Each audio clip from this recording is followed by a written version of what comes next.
Okay, so, hi, hello.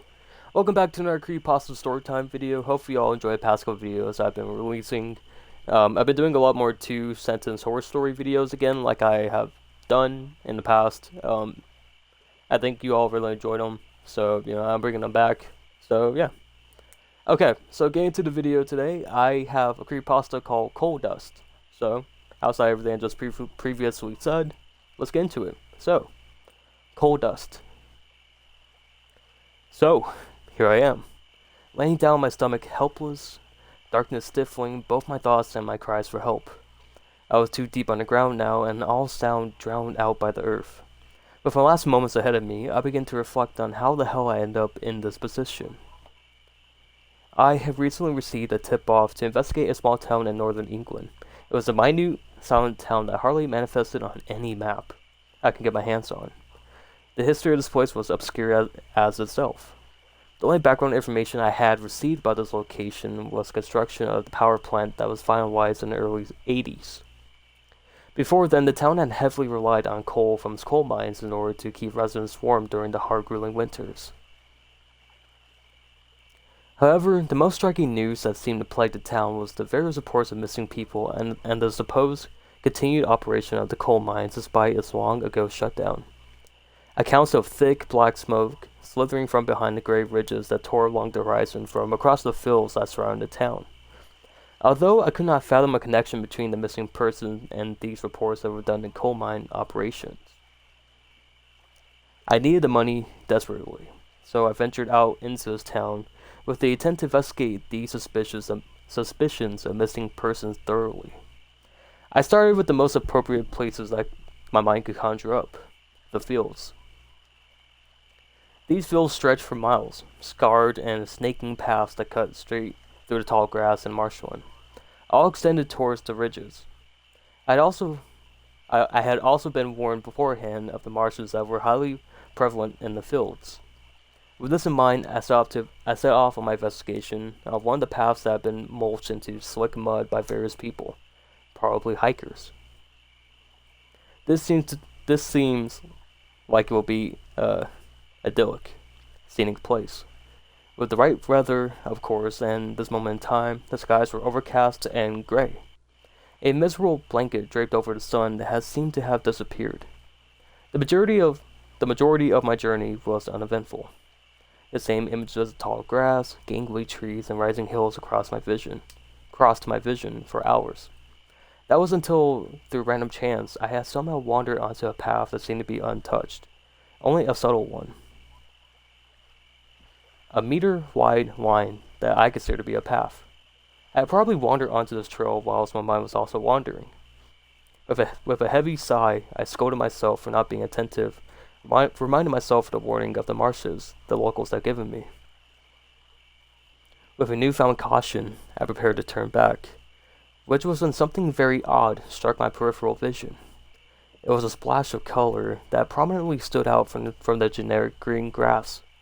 It was sky blue.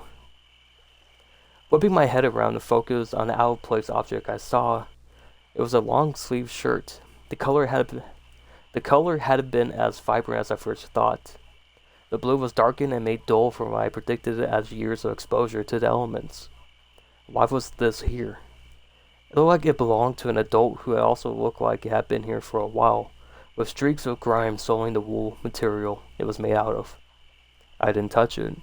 I just stared at the curiosity slowly building inside my mind. I simply lifted the lens of my camera and snapped a quick photo. The faded trail beckoned me onwards. Perhaps there was more items of interest further down this path. I continued onwards and discovered more carelessly strewn about clothing. But they did not seem to belong to the same person. All were of different sizes, some seeming to belong to younger children, and others to larger individuals. I took a photo of all of them as I came across them. I suddenly became aware of the rapidly setting sun around me. It was getting late and I needed to turn back. I found nothing else and began to return to my starting point. Speaking of which, where was I? I was perplexed as I glanced behind me, only to notice that there was no longer a path behind me. Only tall grass and a line of trees appeared. Perplexed, I began to walk aimlessly. attempting to find some noticeable feature that would allow me to take my way back, but there was nothing.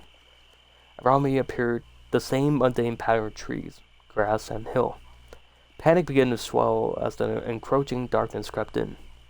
With the sun dipping below the evening clouds, I decided to climb upwards to try and gain an idea of where I was.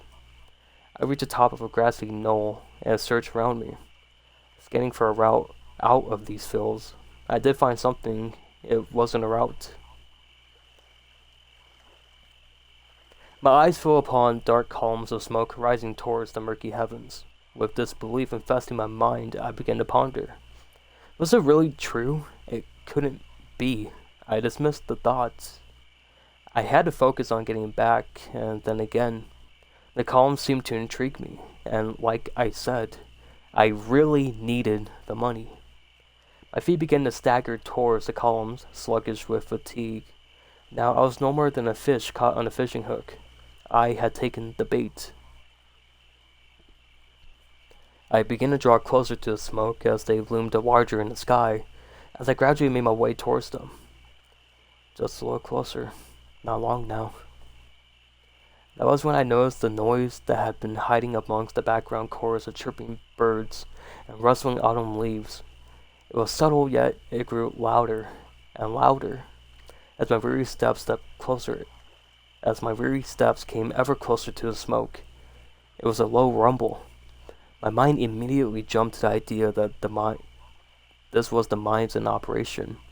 Yet I knew that was impossible, for they had been shut down for a long time. Tucking this thought in the back of my head, I continued going towards the black smoke. I had been traversing the fields for hours, with no change of scenery to bless my eyes. It was the same grass everywhere. That was until I clicked onto an abrupt change in the land. The green terrain withered away into an asphalt-colored landscape. I had reached my destination. The former coal pits, a flat land, stretched out in front of me. I jogged to the edge of this flat wasteland only to observe a larger crater with openings in the side. It was obvious what this was, and I had also realized that the smoke had ceased as did the rumble. Bizarrely, I had the idea of searching one of the mine shafts. Looking back on it now, it was such a foolish idea. Yet I still followed through my idiotic plan. Cautiously, I made my way down to the side of the crater, towards one of the openings. It was obscured by thorns and vegetation and barely visible. I decided to crawl through a barely noticeable gap in this wall of vegetation. With great effort, I pushed my body through and came out on the other side. In pitch blackness covered in scratches and dirt, tapping into my resourceful side, I illuminated the place with a camera flash. At the very least, it would give me a concept of where I was. Raising my camera, I clicked the button and the bright flash covered every inch of the shaft it was now in. It revealed to me ashen gray walls, supported by wooden beams that had, surprisingly for their age, not been rotted.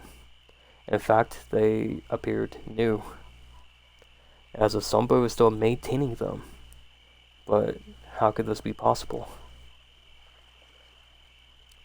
Searching the walls with my hands, I clawed my way around the tunnel, clumsily finding my way deeper and deeper. As I got deeper, a smell began to infestate the area, becoming more pungent as I descended. It became so strong that I began to gag. Heavily. I almost vomited. I realized that it smelled like something dead. My feet reached the level ground, and the descent had abruptly come to an end. Raising my camera once more activated the flash. I could have turned back then, and now I dearly wished I did. I had discovered where the missing people went. I saw a pile of corpses stacked on top of one another. Their clothes were torn and shredded. They were dragged down here, and this was made evident by the scratches and cuts visible on their skin. An incinerator was next to this horrifying sight. Reaching out with reluctant hands, I touched the surface, and I immediately leapt backwards as I discovered it was hot. The source of the smell had also been discovered along with the bodies. Tears welled up my eyes and stung as the smell intensified. The smell of rot. The cold dust my fingers made contact with countless times. It wasn't coal dust.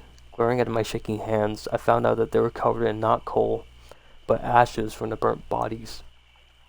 I always found it odd how I discovered not a single lump of coal. Sure, it was abandoned long ago, but surely that doesn't mean the coal source had run dry. There should be at least some traces of coal here, but no. There was nothing. Only coal dust away here. That was when the realization struck me like a hammer to an anvil, sending sparks of horror in my mind. There was never any coal. I now knew how the town was kept warm during the winter, and that thought sickened me. The locals were all deceived and given power, meanwhile their own kind burned down here. Now I moved on to the next thought that occupied my head. It was still in operation. It was too late when I came to this revelation, and blinded by my shock, and I heard the creeping footsteps behind me. However, I did hear the words that froze the blood in my veins. More fuel for the fire, eh?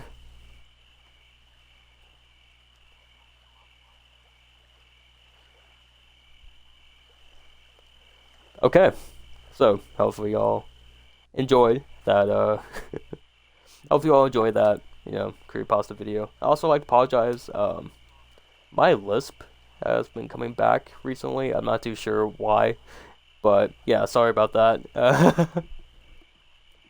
Like, I didn't have it before, and now it's just slowly, I did have it before, and now it's slowly coming back. Sorry about that, I hate that. But yeah, I do want to thank you guys so much for watching the video. If you made it all the way through this video, thank you. And yeah, that story did have kind of weird, like, typing and stuff like that. I can definitely see some, like, weird things. This probably was, like, a first-time writer for a horror story. But I think the concept is pretty cool. About the story. And yeah. But yeah, that's it for the Creepypasta Storytime video. Yet again, thank you guys so much for watching the video. It means so much to me, and I'll see you guys later. Bye everyone.